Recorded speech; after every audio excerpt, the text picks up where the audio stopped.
Hello दोस्तों, एक बार फिर से स्वागत है हमारे यूट्यूब चैनल पर। आज हम हड़प्पा सभ्यता के पतन के बारे में बातचीत करेंगे। हड़प्पा सभ्यता के पतन से पहले जितना भी तथ्य था हड़प्पा सभ्यता के बारे में हमने पिछले विभिन्न लेक्चरों में पूरा किया था।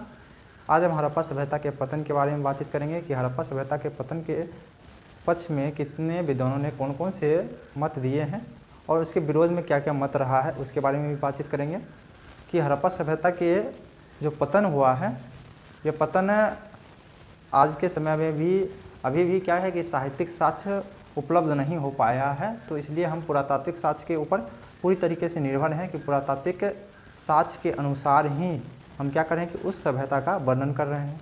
तो हड़प्पा सभ्यता का पतन कैसे हुआ?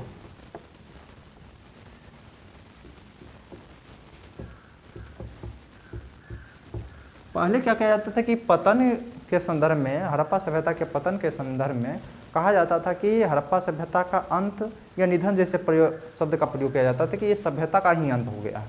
लेकिन यहाँ जो है कि सभ्यता का अंत हुआ नहीं है।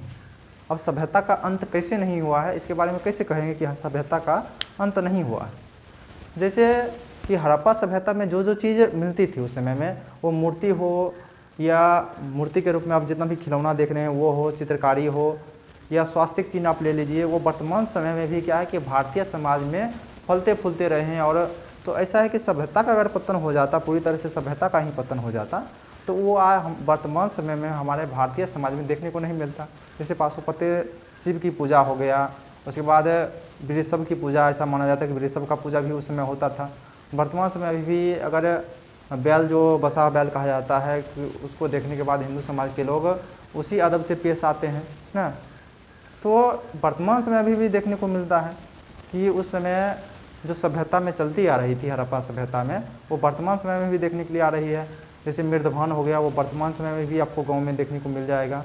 मूर्तिकला भी, अगर मिट्टी की मूर्ति की बात किया जाए तो आप शहर के वासी हैं तो आपको ज़्यादा दिखाई नहीं पड़ सकता है, शहर में भी दिखाई पड़ जाता है, जैसे दीपावली के समय में दिखाई पड़ जाएगा। लेकिन गाँव में आपको बराबर देखने को मिल सकता है। मिट्टी की मूर्ति हो गया, पत्थर की मूर्ति हो गया, धातु की मूर्ति हो गया, तो ये सब मूर्ति तो आपको बराबर देखने को मिल जाती है। तो ये क्या है कि उस समय से सभ्यता में चलती आ रही है, तो ऐसा कहना ज़्यादा उचित नहीं लगता है कि सभ्यता का अंत हो गया, क्योंकि सभ्यता का अंत नहीं होता है ना। यहाँ क्या हुआ कि सिंधु घाटी सभ्यता की या हड़प्पा सभ्यता के नगरीय चरण थी, उसकी अंत हो गई। जो नगर था उसका अंत हो गया। नगर जिस विश्वास पर टिका हुआ था, जिस संतुलन पर टिका हुआ था, उसका अंत हुआ, ना कि सभ्यता का अंत हो गया। आप आर्ट एंड कल्चर में इसे को पूछा जाए या हिस्ट्री ऑप्शनल रखे हुए हैं इसके लिए पूछा जाए, तो क्या कि इसके लिए आपको अपना मत पूछा जाए तो अपना मत के पक्ष में भी जो तर्क देना होगा, हम कुछ तर्क को लेकर चलेंगे। उसके बारे में आप स्टैंड कैसा लेना चाहिए एक परीक्षार्थी के रूप में, कि किस प्रकार का स्टैंड लेना ज़्यादा उचित होगा, उसके बारे में भी बातचीत करेंगे। तो विभिन्न विद्वानों का क्या क्या मत रहा है देखते हैं।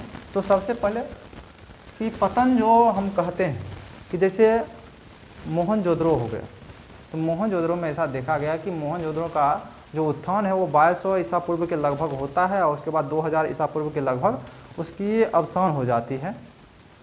वही अलग अलग चरण में देखा जाए तो जैसे मोहनजोदड़ो और धोलावीरा हो गया, तो वहाँ देखा गया कि जो उसको अवसान हो रहा था, अंत होने से पहले या नगरीय चरण के अंत होने से पहले, वहाँ ऐसा पाया गया है कि जो बुढ़ापे का लक्षण होता है ना, कि जैसे शहर के बुढ़ापे का लक्षण वहाँ दिखाई पड़ रहा है, जैसे कि ईंटों का दोबारा प्रयोग किया गया है।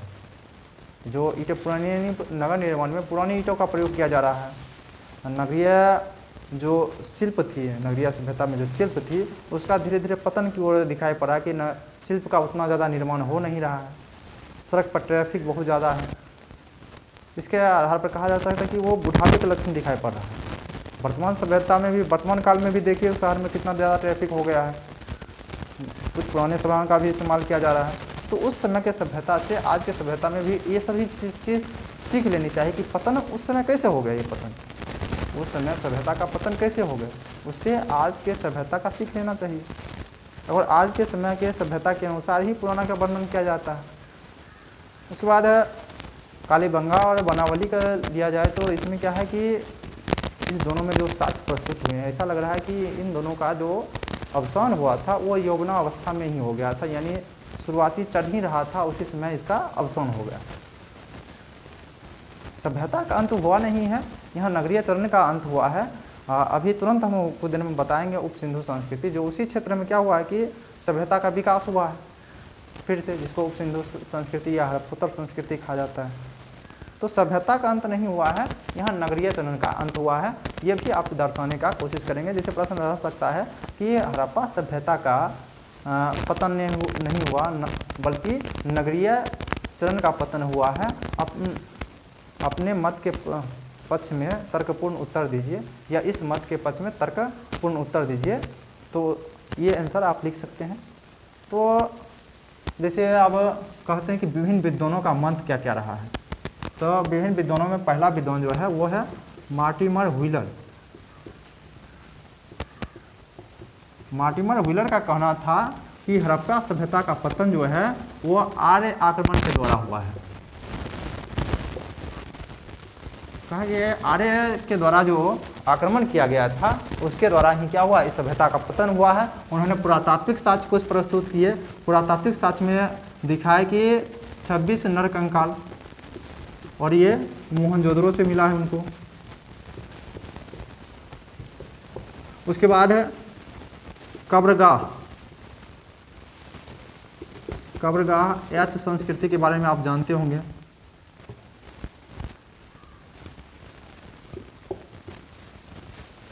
ये हड़प्पा में मिला है। उनका कहना है कि ये जो 26 नरकंकाल मिले हैं इस पे पैने अस्त्र का ना कुछ तीखा अस्त्र से का इस पे घाव है। उनका कहना है कि ये स्थानीय निवासी थे, जिसके आर्य ने आक्रमण करके क्या किया कि इसको तबाह किया, इसको मारा है। देखिए 26 नरकंकाल आपको दिखा रहे हैं। उसके बाद उन्होंने कहा कि ये जो कब्रगाह एच संस्कृति है इसमें आक्रमणकारी का ही लाश था। इसके आधार पर क्या कहा जाता है कि आर्य ने आक्रमण किया और इसके द्वारा यह लाश दिखाई पड़ रहा है। उसके बाद उन्होंने साहित्यिक साक्ष्य भी कुछ प्रस्तुत किए। साहित्यिक साक्ष्य में उन्होंने ऋग्वेद में एक शब्द है जिसको हरियुपिया कहा जाता है ना, हरियुपिया शब्द मिला है। हरियुपिया शब्द इनकी पहचान जो है वो उन्होंने क्या किया, हड़प्पा से की है।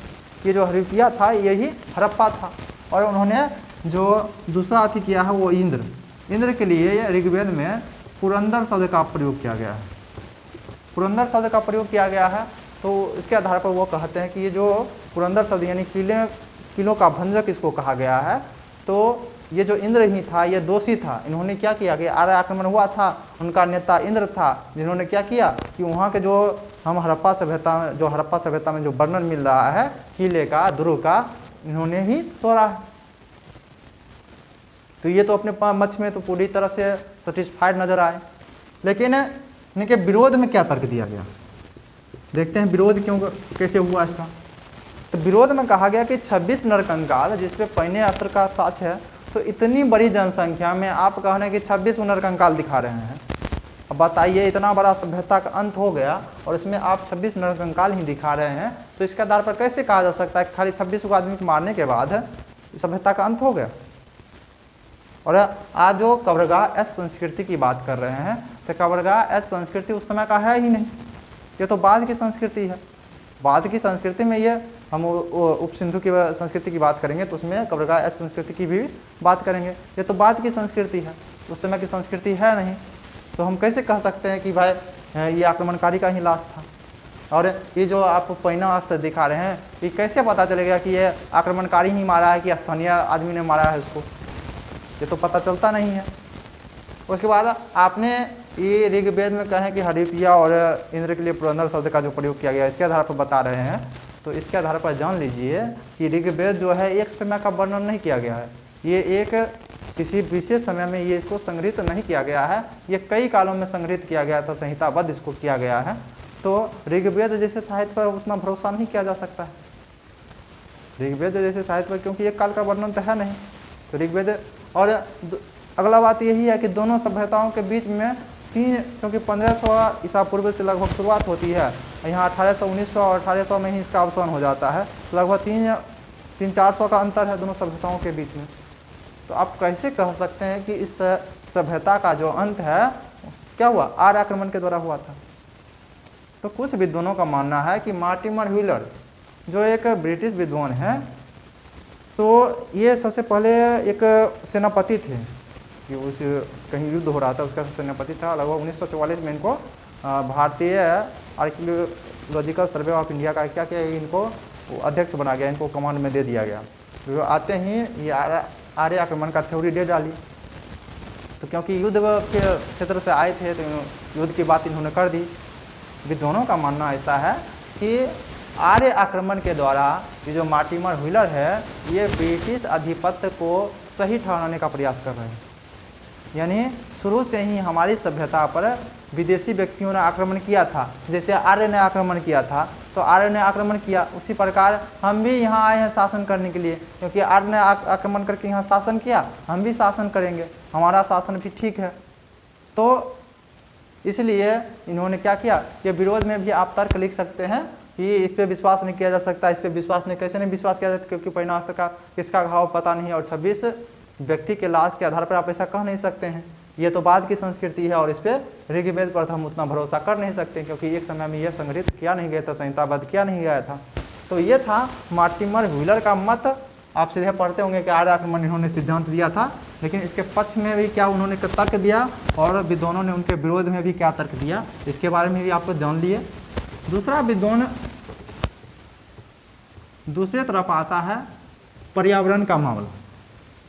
अब मामला आ गया आक्रमण के साथ, अब आ गया पर्यावरण का मामला। और पर्यावरण में बहुत सारे मामला आया, जिसमें एक मामला आया बाढ़ का, और बाढ़ का समर्थन किया है जॉन मार्शल, S.R. राव। इन्होंने कहा कि सिंधु घाटी सभ्यता का जिस नदी के गोद में सभ्यता बसी हुई थी, क्या हुआ कि उसी नदी में बाढ़ आने के कारण इस सभ्यता का अंत हो गया। जॉन मार्शल एक और अति दिया है, भूकंप का प्रमाण जुटा के बताए हैं कि भूकंप भी क्षेत्र में आया है। तो जॉन मार्शल हो गया, और ऐसा राव कह रहे हैं कि बाढ़ के कारण ऐसा हुआ। एक और जो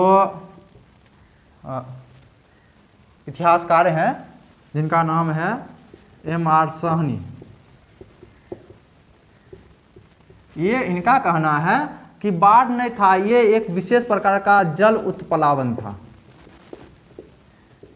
अब जल उत्प्लावन यानी एक विवर्तनिक विक्षोभ आया, जिसके कारण भूमि ऊपर की ओर उठ गई, और जिसके कारण क्या हुआ, जल उत्प्लावन आया, यानी बाढ़ ही आया, बाढ़ आया। और बाढ़ के कारण क्या हुआ, आसपास के क्षेत्र डूब गए, और डूबने के कारण क्या हुआ कि ये सभ्यता का क्या हुआ, अवसान हो गया, अंत हो गया। इसके विरोध में क्या कहा जाता है कि विरोध में एक है T.H. लेम्ब्रिक नाम का एक विद्वान है।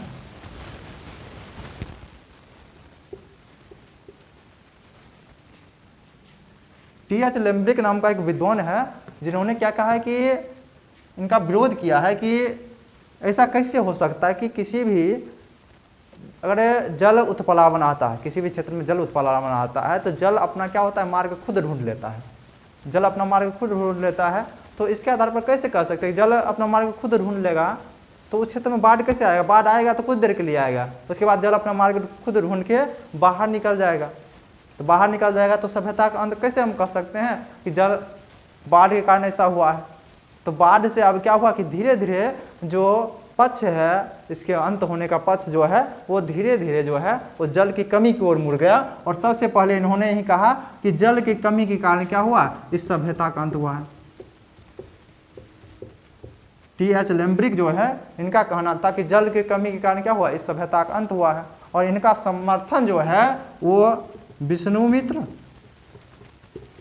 और एक और विद्वान है गुरदीप सिंह, इन्होंने कहा, इनका समर्थन किया कि जल की कमी के कारण ही ऐसा हुआ है। गुरदीप सिंह जो एक वनस्पति शास्त्री है, इन्होंने क्या किया कि राजस्थान के जो झील है, सांभर झील हो गया, डिडवाना झील हो गया, पुष्कर झील हो गया, इस सब से क्या किया है कि ये परागकण इकट्ठा किए हैं और बता रहे हैं कि परागकण ऐसा पाया गया जिसके कारण क्या है कि इस सभ्यता में जल की कमी देखने को मिलती है। तो जल की कमी के कारण ही इस सभ्यता का अंत हुआ है। वनस्पति शास्त्री हैं, वनस्पति के बारे में बता रहे हैं। तो ये जल की कमी की तरफ मुड़ गया। अब बताइए कि इतना बड़ा क्षेत्र है, हम मानते हैं कि राजस्थान में जल की कमी के कारण हो गया होगा, लेकिन बहुत सारे जो ऐसे क्षेत्र हैं जो नदी के तट पे ही बसा हुआ है ना। लेमरी का कहना जल की कमी के कारण कैसे हुआ, तो ये कह रहे हैं कि जो घग्गर नदी है जिसपे सभ्यता का मतलब कि बसा हुआ था, घग्गर नदी जिसको सरस्वती नदी से पहचान की गई है, इनका कहना था कि जो घग्गर नदी है इनकी सहायक नदी, दोनों सहायक नदी थी, एक सतलज नदी और दूसरा यमुना नदी। लेकिन कुछ ही समय के बाद क्या हुआ कि यमुना नदी सिंधु नदी की तरफ मुड़ गया और सतलज नदी सिंधु नदी की तरफ मुड़ गया और यमुना नदी जो है वो गंगा नदी की तरफ मुड़ गया, जिसके कारण इसकी सहायक नदी कम हो गई घग्गर नदी के, इसलिए क्या हुआ इस क्षेत्र में जल की कमी हो गई। लेकिन इतने विस्तृत क्षेत्र में, इतना बड़ा विस्तृत क्षेत्र था, तो जल की कमी के कारण एक ऐसा है कि आप कह सकते हैं कि राजस्थान के क्षेत्र में ऐसा हुआ होगा, लेकिन पंजाब के क्षेत्र में तो ऐसा नहीं कहा जा सकता है, क्योंकि पंजाब में तो उतना सारा नदी है, तो वहाँ तो जल की कमी उतना हो ही नहीं सकता है कि जल की कमी के कारण ऐसा हुआ होगा। तो इनका मत भी उतना जो होना चाहिए उतना स्थापित नहीं हो पाया। अगला आया ना, अगला आया ये वो कहा, एक विद्वान थे जिन्होंने कहा कि पारिस्थितिक असंतुलन, पारिस्थितिक असंतुलन, इनका नाम है फेयर सर्विस।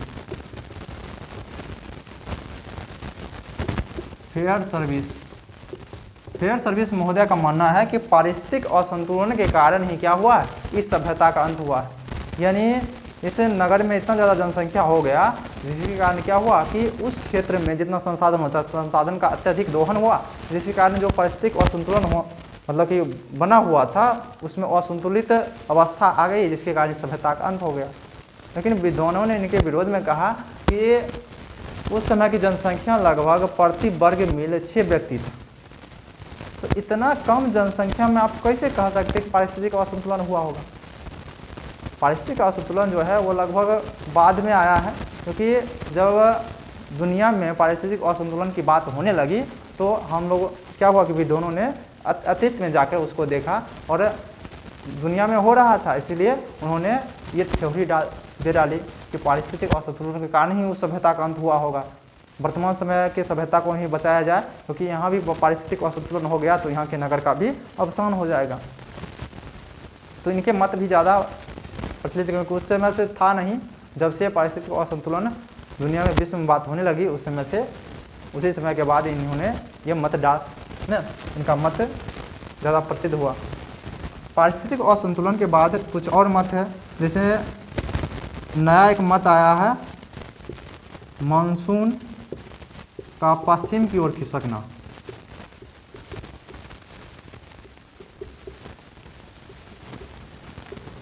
ये नवीन मत आया है कि मानसून जो है वो पश्चिम की ओर खिसक गया था। इस नवीन मत में कहा गया है कि लगभग 10,000 ईसा पूर्व में पूरब की तरफ मानसून था, उसके बाद क्या हुआ कि 5,000 ईसा पूर्व आते आते वो लगभग सिंधु घाटी सभ्यता के आसपास थी, और धीरे धीरे जैसे ही आगे बढ़ी तो वहाँ एक सभ्यता पनपी ना। 10,000 ईसा पूर्व में सिंधु घाटी सभ्यता के आसपास में है मानसून, जिसके कारण ज़्यादा बारिश हो रहा है।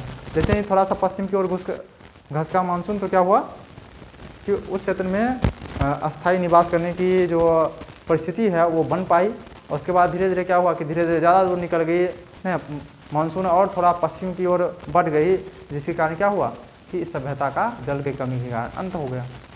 ये नवीन मत है, लेकिन इससे भी ज़्यादा सिद्ध नहीं हो पाता है। एक विद्वान है D.K.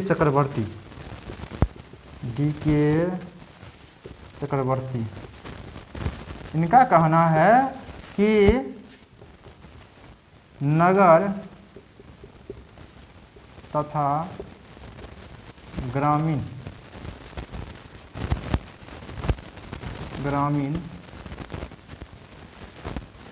क्षेत्र के असंतुलन के कारण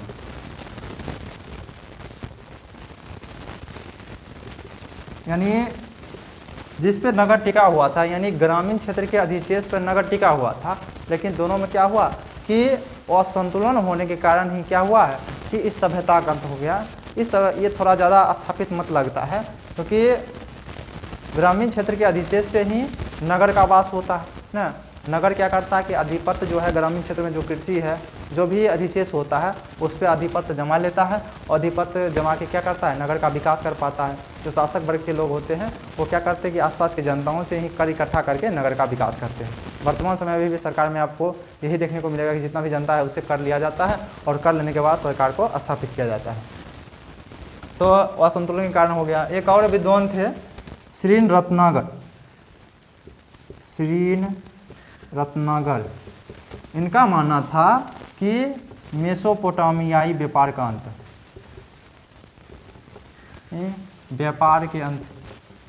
व्यापार का अंत ही जिम्मेवार है, ताकि मेसोपोटामियाई व्यापार का जो अंत हुआ जिसके कारण क्या हुआ, इस सभ्यता का अंत हो गया। श्री रत्नाकर भारतीय विद्वान ये मेसोपोटामियाई उत्पत्ति के बारे में भी बात की और मेसोपोटामियाई व्यापार खत्म होने के बाद इसके पतन के बारे में भी बातचीत कर रहे हैं। तो कुल मिलाकर निष्कर्ष के रूप में आपको ये तो अलग अलग मत है, इसके पक्ष में आप विरोध में भी आपको बात बता दी गई। अगर निष्कर्ष के बारे में बातचीत किया जाए कि निष्कर्ष क्या लेना है एक परीक्षार्थी के रूप में, तो निष्कर्ष यही लेना है कि इतनी बड़ी सभ्यता का अंत का एक कारण नहीं हो सकता है। अलग अलग स्थानों का पतन का अलग अलग कारण रहा होगा, जिसमें बाढ़, सुखाड़, न जल की कमी ले सकते हैं, न भूकंप ले सकते हैं, कहीं आक्रमण के स्थानीय आर्य आक्रमण को नहीं लेना, स्थानीय कबीलाई समूह के द्वारा जो आक्रमण किया गया उसको ले सकते हैं ना। ये सभी कारणों के द्वारा क्या हुआ, इस सभ्यता का पतन हुआ होगा। साथ में ये भी कारक ज़्यादा महत्वपूर्ण है कि जिस संतुलन पर नगर तथा ग्रामीण जनसंख्या वास करती थी, यानी नगरीय सभ्यता का जो अब उत्थान हो रहा था, जिस संतुलन पे हो रहा था, जिस राजनीतिक और सामाजिक कारक उसके जिम्मेवार थे उत्थान के लिए, शायद उसी में असंतुलन होने के कारण ही इस सभ्यता का पतन हुआ है। और पुरातात्विक साक्ष्य जो है वो राजनीतिक और सामाजिक चीज़ की जानकारी दे नहीं पाती है, तो इसलिए अभी तक क्या हुआ, ये पूरी तरह से स्पष्ट नहीं हो पाया है कि इसके जिम्मेवार कारक कौन सा है। तत्काल क्या ये माना जाना ज़्यादा उचित होगा कि सामाजिक और राजनीतिक कारक जो इस सभ्यता का उत्थान के लिए जिम्मेवार था, वो उसी में असंतुलन होने के कारण इसका पतन हो गया। तो ये निष्कर्ष था।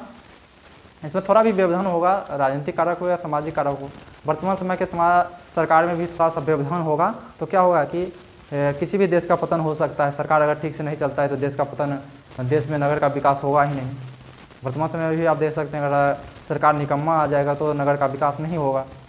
तो उस समय भी ऐसे ही लिखा जाएगा, क्योंकि वर्तमान समय से ही उस समय का लिखा जाता है, उस समय से वर्तमान काल की सीख ली जाती है। तो ये था हड़प्पा सभ्यता के पतन के कारक।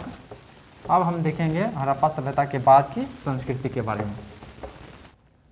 हड़प्पा सभ्यता के पतन के बाद दो प्रकार की संस्कृतियाँ देखने को मिलती है।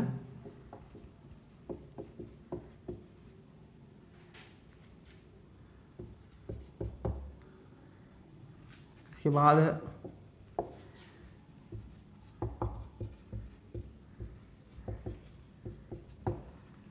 ये को कहा गया परवर्ती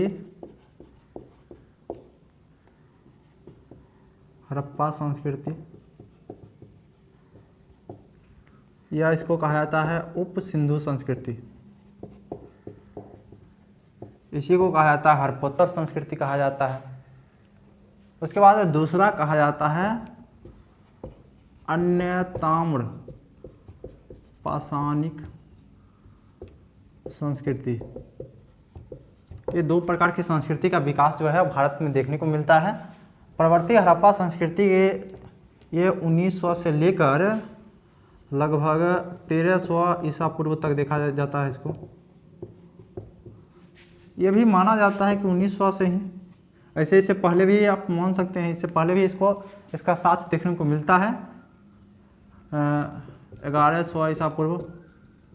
ये लगभग बीच का काल ऐसा माना जाता है, लेकिन इससे पहले इसके बाद भी दिखाई पड़ेगा। लगभग जोरबेज संस्कृति जो है वो 700 ईसा पूर्व तक दिखाई पड़ेगा, और कुछ अन्य ताम्र पाषाणकालीन संस्कृति जैसे गणेश्वर हो गया वो 2600 ईसा पूर्व से ही दिखाई पड़ता है। तो ये दो प्रकार की संस्कृति भारत में देखने को मिलता है। दोनों में एक खास रीति रिवाज क्या है कि दोनों में अगर सिंबल लेना चाहेंगे तो ये ग्रामीण संस्कृति थी, ग्रामीण संस्कृति, उसके बाद कृषि एवं पशुपालित पशु आधारित अर्थव्यवस्था। उसके बाद शिल्प का विकास कम,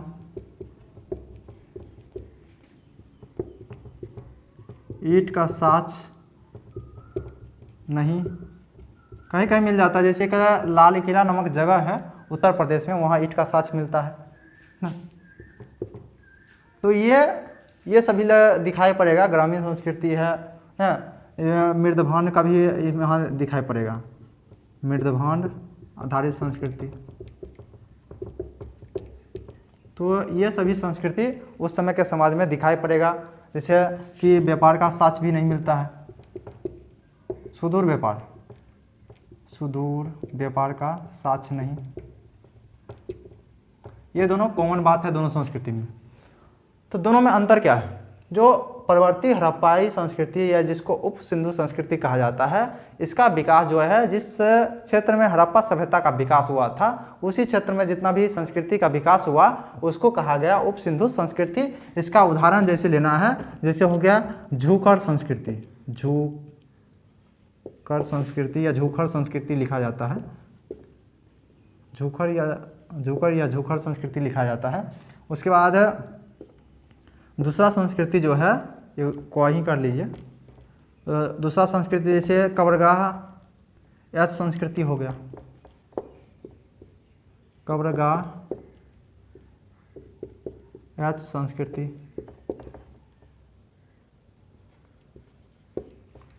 ये जो है, ये दोनों संस्कृति देखने को मिलता है। उसके बाद अन्य ताम्रपाषाणकालीन संस्कृति में कुछ नाम आधारित संस्कृति भी दिखाई पड़ेगा। तो ये जो संस्कृति है वो हड़प्पा सभ्यता के जो स्थल थे उससे छोड़कर अन्य पूरे भारत में जो संस्कृति दिखाई पड़ती है उसको कहा जाता है अन्य ताम्रपाषाणकालीन संस्कृति। इसमें नाम आधारित कुछ संस्कृति है, और मतलब कि स्थल के नाम के आधारित, और कुछ जो है दोनों सभ्यता में मिलती जुलती जो है वो मृदभांड आधारित संस्कृति है। तो उसके बारे में भी बातचीत करेंगे। तो ये दोनों संस्कृति जो है, जैसे अन्य ताम्रपाषाणकालीन संस्कृति जो है, इसमें बहुत सारे स्थल दिखाई पड़ेंगे, जैसे राजस्थान में गणेश्वर, तो ये हड़प्पा के बाद ही दिखाई पड़ता है। लेकिन अन्य ताम्रपाषाणकालीन संस्कृति जो है वो नवपाषाण काल के बाद की अवस्था है। यानी इस क्षेत्र में क्या हुआ कि हड़प्पा जैसे नगरीकरण का विकास हो गया था, लेकिन इस क्षेत्र में नगरीकरण का विकास नहीं हुआ है, और यह सीधे है नवपाषाण काल के बाद ताम्रपाषाण काल का आना। ऐसे तकनीकी रूप से जो ताम्रपाषाण काल है वो नवपाषाण काल के बाद की अवस्था है, लेकिन भारत में ऐसा पाया गया है कि नवपाषाण काल के बाद डायरेक्ट कांस्ययुगीन सभ्यता, जिसको हड़प्पा सभ्यता कहा जाता है, वो आ जाता है, और उसके बाद ताम्रपाषाण काल देखने को मिलता है। इसके कारण जो भी हो, मेसोपोटामियाई व्यापार का अंत हुआ हो, या जो भी कारण हो जिसके कारण टीन की आयात नहीं होता होगा, जिसके कारण ताम्रपाषाणिक युग आ गया, यानी तांबे और पाषाण मतलब होता है पत्थर का युग आ गया। तो तकनीकी रूप से तो हड़प्पा सभ्यता को बाद में आना चाहिए, लेकिन यहाँ भारतीय सभ्यता में ऐसा पाया गया है कि हड़प्पा सभ्यता पहले और ताम्रपाषाणिक युग बाद में आता है। इसमें बहुत सारे स्थल है जो नाम के आधार पर रखा गया है, और इसमें स्थल कुछ संस्कृति का विकास यहाँ देखने को मिलता है। तो ये दोनों में कॉमन बात है कि ये ग्रामीण संस्कृति थी, दोनों ग्रामीण संस्कृति है। कृषि पे पशुपालक आधारित जो है इसकी अर्थव्यवस्था है। शिल्प का विकास देखने को नहीं मिलता है, ईंट का साँच नहीं है। मृदभांड आधारित संस्कृति है। उसके बाद सुदूर व्यापार का साँच नहीं मिलता है। ये तो हो गया, ये सिंपल जानकारी होगी। लेकिन क्योंकि ये जो चैप्टर है इसका ज़्यादा महत्व सिविल सेवा परीक्षा में नहीं दिया जाता है, कहीं कहीं से पूछ लिया जाता है, तो थोड़ा सा जानकारी लेना जरूरी है, क्योंकि सिलेबस में ऐसा दिया हुआ है तो छोड़ के नहीं जाना है। छोड़ के जाने के बाद कहीं पूछ दिया तो ज़्यादा वो उस समय ज़्यादा लगता है कि क्यों नहीं पढ़े। तो इसलिए अंत समय में रिस्क ले सकते हैं, लेकिन अभी शुरुआती ही है, आप लोग को शुरू ही कर रहे हैं, तो इसलिए ये पढ़ते हुए चलना है। तो पढ़ते हुए ज़्यादा जानकारी नहीं है, कम। ऐसे आर.एस. शर्मा अगर ज़्यादा जानकारी लेना है तो आर.एस. शर्मा की किताब में दिया गया है कि पूरा चैप्टर ही इसके ऊपर लिखा गया है, तो उसके बारे में आप जाके जानकारी प्राप्त कर सकते हैं।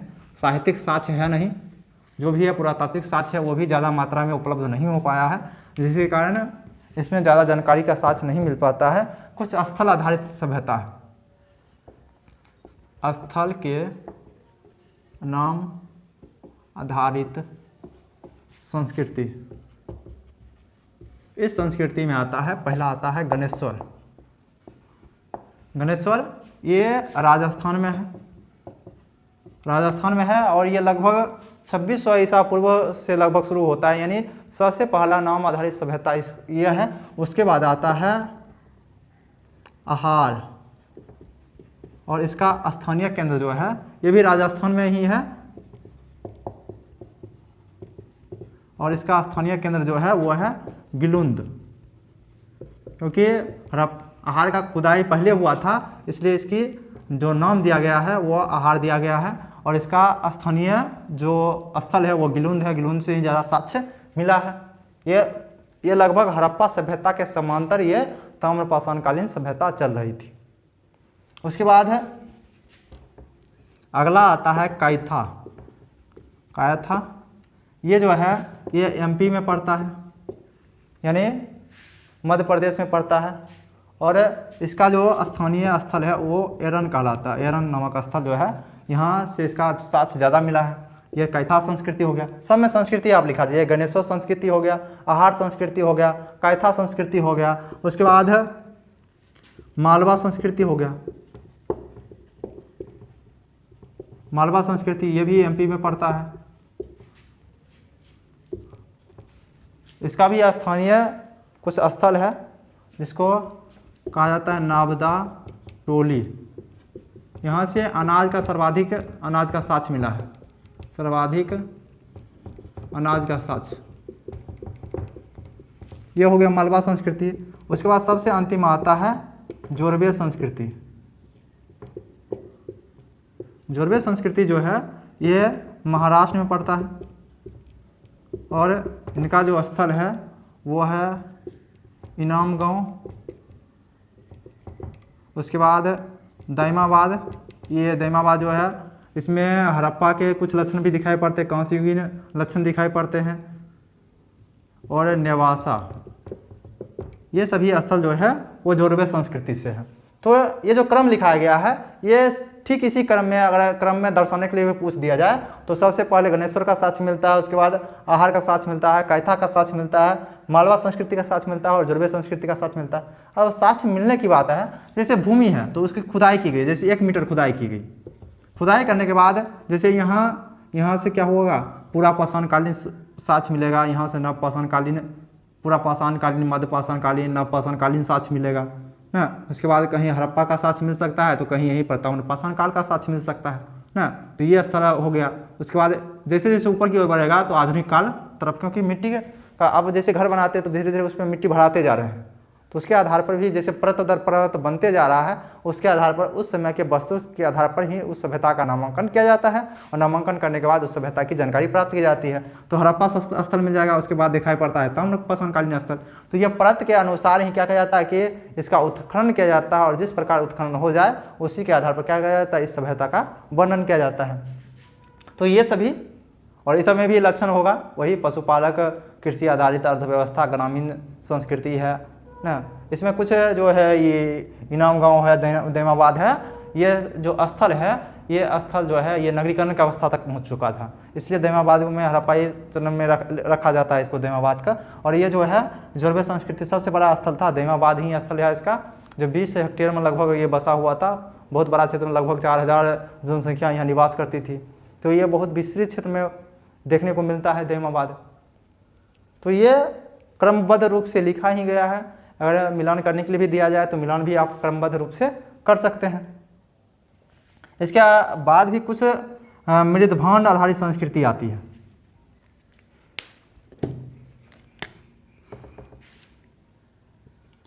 मृदभांड आधारित संस्कृति, इसमें आता है, एक को कहा जाता है OCP, उसके बाद आता है BRW, PGW, NPBW है, NPBW। इसको कहा जाता है गैर वर्णी, या इसी को कहा जाता है गैरिक मृदभांड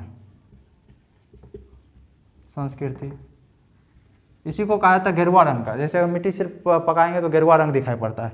BRW मतलब इसको हिंदी में कहा जाता है काले एवं लाल मृदभवन संस्कृति। और PGW पेंटेड ग्रे यानी चित्रित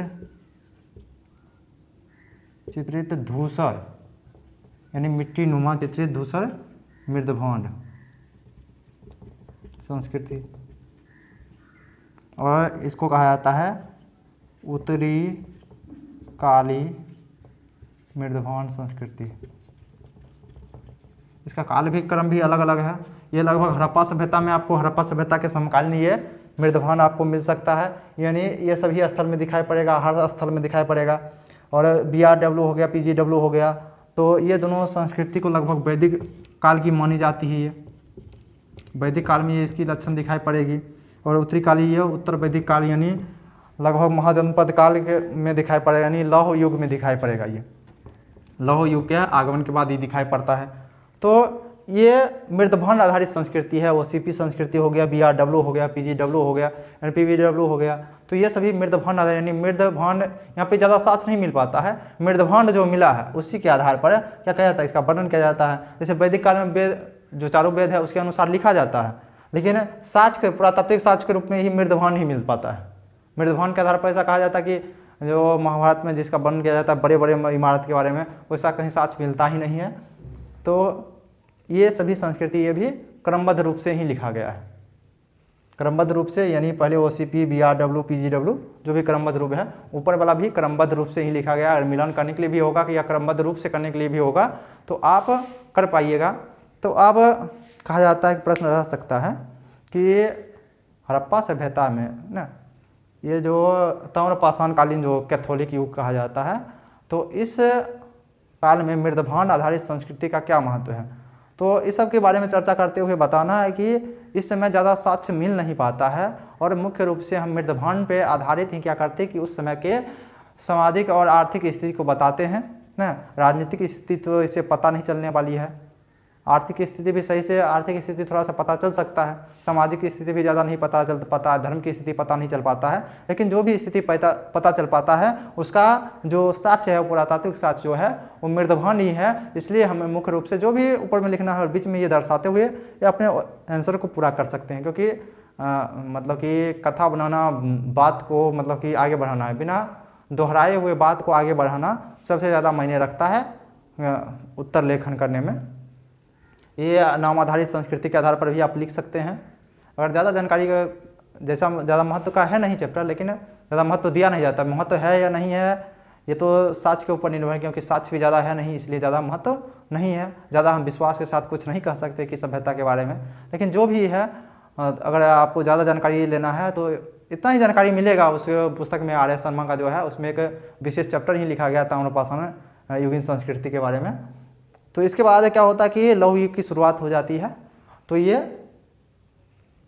एक क्रमवाद हो गया। उसके बाद आज ही कोशिश करते हैं महापाषाण काल के बारे में चर्चा कर लेते हैं। अब देखते हैं महापाषाण काल, इसको कहा जाता है इंग्लिश में मेगालिथिक। मेगालिथिक जो है वो एक ग्रीक शब्द है जिसमें मेगा का अर्थ जो होता है वो बड़ा होता है और लिथिक का अर्थ जो होता है वो पत्थर होता है, यानी बड़ा पत्थर। इससे बनता है कि उस समय के सभ्यताओं में जो कब्र के चारों तरफ बड़े बड़े पत्थर रखा जाता था, उसी के आधार पर क्या किया, इस सभ्यता का नाम महापाषाण काल रखा गया है। यानी यह सभ्यता की जितना भी स्थल मिली है, लगभग 40 स्थल की, लगभग 1500 स्थल मिला है, लगभग 1500 के लगभग स्थल मिला है, जिसमें 40 स्थल की खुदाई हुई है, जिसमें अधिकतर स्थल जो है वो कब्रयुक्त है। यानी ये सभ्यता जो है वो ज़्यादा कब्र पे आधारित ही है, यानी कब्रयुक्त है। और बाद में साथ में ये ग्रामीण सभ्यता भी है। ग्रामीण सभ्यता है, पशुपालक और कृषि आधारित क्या है, इसकी अर्थव्यवस्था है। तो वो बाकी सब उसी वाला होगा ना, ग्रामीण सभ्यता। उसके बाद पशुपालक तथा कृषि आधारित अर्थव्यवस्था। ये हो गया। ये इस सभ्यता का साक्ष्य जो पाकिस्तान के वर्तमान पाकिस्तान के कराची वाले स्थल से भी मिल पाते हैं, वहाँ भी इस प्रकार के साक्ष्य देखने को मिलता है। महापाषाण काल का जो लक्षण है वो दिखाई पड़ता है। महापाषाण काल जो है ये लगभग लौह युग से संबंध रखता है, लौह युग से संबंध रखता है यानी। और वही बात किया जाए मृदभान संस्कृति की बात किया जाए तो NBPW जो है उत्तरी कालीय पॉलिश मृदभान संस्कृति इससे संबंध रखती है। ऐसे माना जाता है कि 1000 ईसा पूर्व के लगभग इसकी शुरुआत हुई है, लेकिन वर्तमान समय में जो साक्ष्य मिला है वो लगभग 400 से 500 ईसा पूर्व से ज़्यादा पुराना ये सभ्यता नहीं लग पाती है, क्योंकि उत्तरी पूर्वी मतलब उत्तरी पश्चिमी क्षेत्र में क्या हुआ है कि सभ्यता का विकास तो ज़्यादा तीव्र गति से हुआ है, उत्तर में ही ज़्यादा विकास हुआ है, लेकिन दक्षिण में क्या हुआ, ज़्यादा सभ्यता का तीव्र गति से विकास नहीं हो पाया था। उस समय पिछड़ा हुआ, इससे इलाका में उतना ज़्यादा जनसंख्या था नहीं। और इसी महापाषाण काल की जो आधारभूत सभ्यता थी, इसी सभ्यता पे उस समय के जो आप अशोक के समय में आप देखते हैं चोल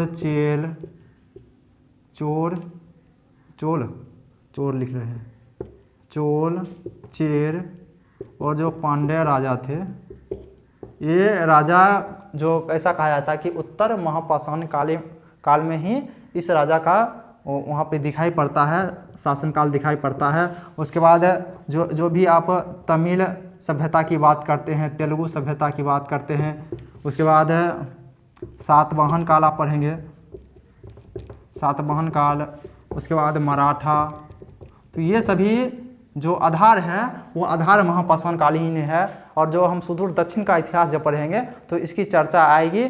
और अब जानते हैं कि ये पत्थर पे आधारित ही सभ्यता है कि कब्र के चारों तरफ बड़े बड़े पत्थर लगाने के कारण इस सभ्यता का नाम महापाषाण कालीन यानी मेगालिथिक पड़ा।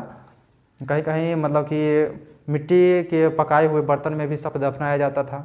सामाजिक विभाजन का भी साक्ष्य मिलता है, सामाजिक विभाजन का साक्ष्य मिलता है। कब्र में कुछ मतलब कि दैनिक यूज का सामान दिया जाता था, तो उसी में कुछ कब्र में अच्छा सामान दिखाई पड़ता है, कुछ कब्र में निम्न सामान दिखाई पड़ता है। तो इसके आधार पर कहा जा सकता है कि उच्च वर्ग और निम्न वर्ग रहे होंगे, जिसके कारण ऐसा दिखाई पड़ रहा है। ताम्रपाषाण काल में भी आप ये चर्चा करेंगे कि कब्र के आधार पर ही उच्च वर्ग और निम्न वर्ग के बारे में पता चल पाता है। तो यह महापाषाण कालीन सभ्यता का आधार जब हम सुदूर दक्षिण का इतिहास पढ़ेंगे, क्योंकि ज़्यादा दिन उपेक्षित रहा है, तो जब पढ़ेंगे तो महापाषाण काल की चर्चा जरूर होगी। तो इस समय इसलिए कर लिया क्योंकि जब सुदूर दक्षिण का इतिहास पढ़ेंगे तो वो बहुत हो जाएगा। वैदिक मौर्य, उत्तर मौर्य पढ़ लेंगे, उसके बाद इसकी चर्चा होगी, तो बहुत ज़्यादा समय लग जाएगा। तो एक झलक, क्योंकि इस समय के सभ्यता से मैच करता है, ताम्रपाषाण कालीन सभ्यता के जो स्ट्रक्चर है उससे मैच करता है, इसलिए इसका वर्णन इस समय ही कर लिए ताकि आपको जानकारी करने में ज़्यादा मतलब कि अच्छा अनुभव हो। ये लौह युग मतलब कि लोहा का साक्ष्य यहाँ मिलता है, और यहाँ युद्ध सामग्री भी बहुत ज़्यादा मिलता है। शायद ये घोड़े का इस्तेमाल भी करते हैं, घोड़े का सामान भी मिला है, घोड़े के सामान मतलब कि जैसे हो गया लगाम हो गया ना, घोड़ा का जो लगाम होता है, जो भी घोड़ा में अंग होता है, लगभग वो सामान के स्थल से प्राप्त हुआ है। तो घोड़े के समय ऐसा कहा जा सकता है कि इसका संपर्क मध्य एशिया से भी रहा था, इसलिए ऐसा घोड़े का सामान मिल रहा है। यहाँ आर्य लोग भी आए होंगे। तो ये था महापाषाण युगीन संस्कृति थी। तो पूरी तरीके से आपने हड़प्पा सभ्यता पढ़ लिया, हड़प्पा सभ्यता से महापाषाण काल तक पढ़ लिया है। महापाषाण काल के बारे में आगे जानकारी जरूर मिलेगी। अगर आप कुछ क्वेश्चन लिखना चाहते हैं हड़प्पा सभ्यता के पतन से संबंधित, तो क्वेश्चन लिख सकते हैं कि हड़प्पा सभ्यता के पतन से संबंधित विभिन्न पक्षों का मूल्यांकन करें। एक प्रश्न ये हो सकता है, या मार्टिमर व्हीलर का ये कथन था कि हड़प्पा सभ्यता का पतन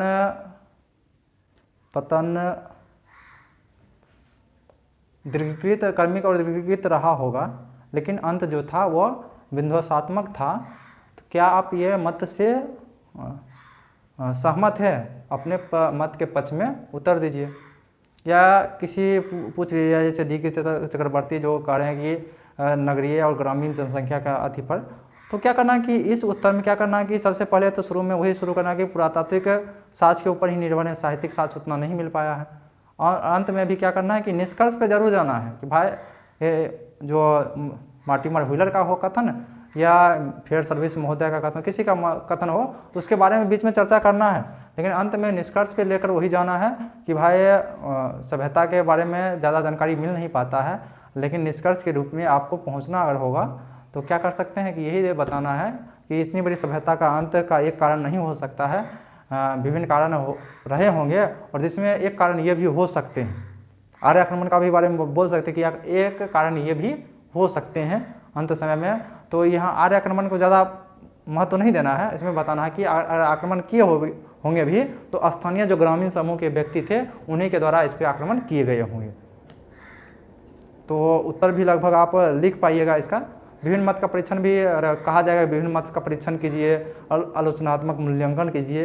विभिन्न क्वेश्चन एक टाइप का पूछा नहीं जाता सिविल सेवा परीक्षा में, उसी में से पूछना है, लेकिन प्रश्न का जो मर्म होता है वो चेंज करके वो पूछता है, हमेशा घुमा के पूछेगा, कभी उल्टा कर पूछेगा, कभी सीधा पूछेगा। यह पूछ देगा कि उस समय के सभ्यता का जैसे पतन हुआ था उससे वर्तमान समय के समाज को क्या सीख लेना चाहिए।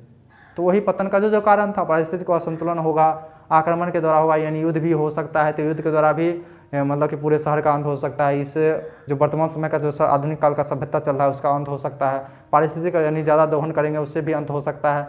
जो हम नगर और ग्रामीण जो संतुलन पर आधारित है और उसमें भी व्यवधान उत्पन्न होगा तो उसके कारण भी क्या हो सकता है, समाज का अंत हो सकता है। तो उस समय के लेकर वर्तमान समय के बारे में भी आप लिख सकेंगे।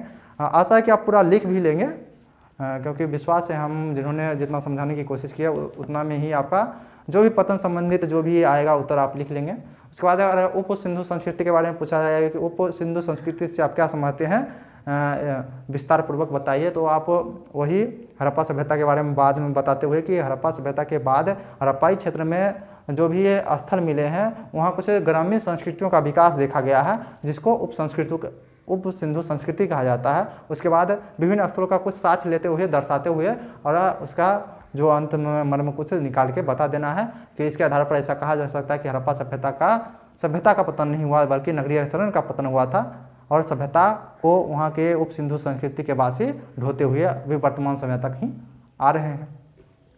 तो ये आपका उत्तर हो जाएगा। तो आशा है कि 3-4 क्वेश्चन जो भी है अपने मन से भी कुछ क्वेश्चन बना के आप लिख सकते हैं, या आप लिखने के लिए कोई भी पुस्तक ले लीजिए जो क्वेश्चन बैंक हो, कोई भी सिविल सेवा परीक्षा हो, बीपीएससी हो, यूपीएससी हो या यूपीपीसीएस हो, तो जो भी सिविल सेवा का परीक्षा आप लीजिए वो क्वेश्चन लीजिए और जो भी पीछे क्वेश्चन पूछा गया है उस क्वेश्चन को बना के देखिए कि आपसे बनता है या नहीं। अगर नहीं बने तो कमेंट बॉक्स में लिखें ताकि थोड़ा और भी हम विस्तार करके समझा सके आप लोग को। तो आज के लिए इतना ही, धन्यवाद। जल्द ही दूसरे लेक्चर लेकर आपसे मिलेंगे।